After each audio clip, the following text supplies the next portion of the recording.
அன்பான நேயர்களே, நாம் கொத்தமல்லியை பற்றி பல்வேறு வகையான மருத்துவ தகவல்களை நாம் தெரிந்து கொண்டோம். மேலும் நெஞ்சுவலி வராமல் தடுப்பதற்கான ஓர் அற்புதமான மருத்துவத்தை பார்த்து வருகிறோம். அதற்காக நாம் எடுத்துக்கொண்ட பொருட்களின் அளவுகளை இப்பொழுது பார்க்கலாம்.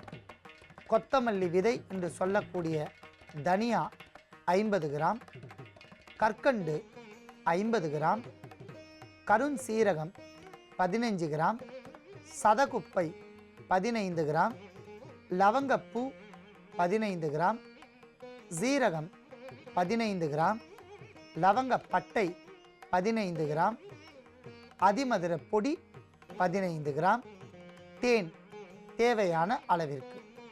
அன்பான நேயர்களே, இப்பொழுது எடுத்துக்கொண்ட பொருட்களின் மருத்துவத்தை நாம் செய்ய போகின்றோம்.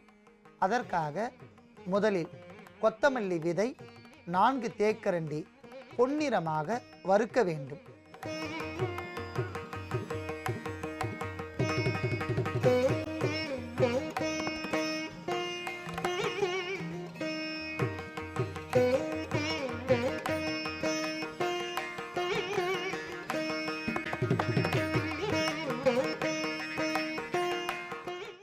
அன்பான நேயர்களே, பொன்னிறமாக வறுத்த தனியாவை தனியாக எடுத்துக்கொள்ளலாம்.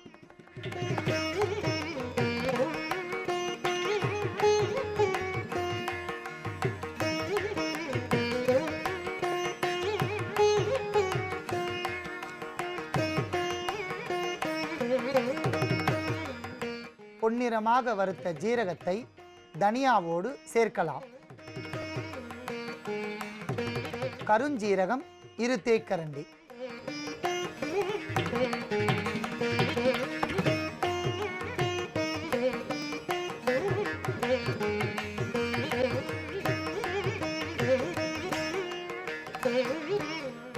பொன்னிறமாக வறுத்த கருஞ்சீரகத்தை ஏற்கனவே அரைத்து வைத்த பொருளோடு சேர்த்து கொள்ளலாம். லவங்கப்பூ 2 தேக்கரண்டி,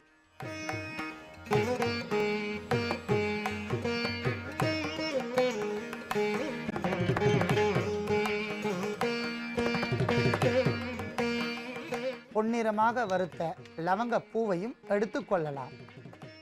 சதகுப்பை 2 தேக்கரண்டி,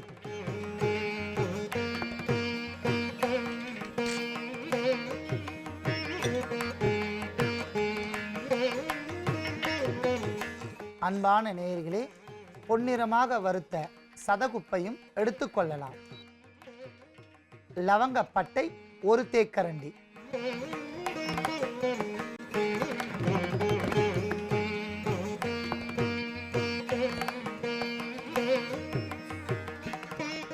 வறுத்த லவங்கப்பட்டையும் எடுத்துக்கொள்ளலாம்.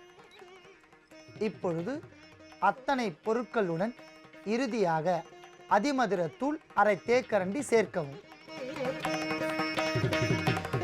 அன்பான நேயர்களே, அத்தனை பொருட்களையும் ஒன்றாக தூள் செய்து எடுத்துக்கொள்ளவும். அத்தனை பொருட்களையும் ஒன்றாக சேர்த்து தூள் செய்து அரைத்து வைத்துள்ளோம். இப்பொழுது இதை எவ்வாறு பயன்படுத்த வேண்டும் என்கிற செய்முறையை பார்க்கலாம். முதலில் சுத்தமான ஒரு வெற்றிலையை எடுத்துக்கொள்ள வேண்டும். நாம் அரைத்து வைத்துள்ள பொடியில் இருந்து 1/2 தேக்கரண்டி, இத்துடன் இதே சமனெடை 1/2 தேக்கரண்டி கற்கண்டு தூள், இத்துடன் 1 தேக்கரண்டி செந்தேன்,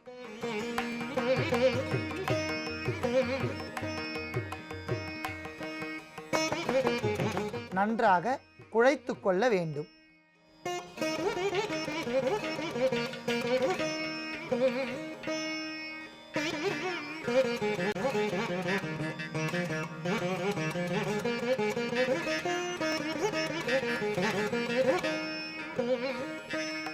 அன்பான நேயர்களே, காலை மாலை இருவேளையும் உணவிற்கு பின்பு 2 முதல் 3 கிராம் அளவிற்கு பயன்படுத்தி இந்த சூரணத்தை தேன் விட்டு குழைத்து இருவேளையும் சாப்பிட்டு வந்தால் எப்பேற்பட்ட நெஞ்சு வலியும் அரை மண்டலம் 24 நாட்களுக்குள் பூரணமாக குணமாகிவிடும்.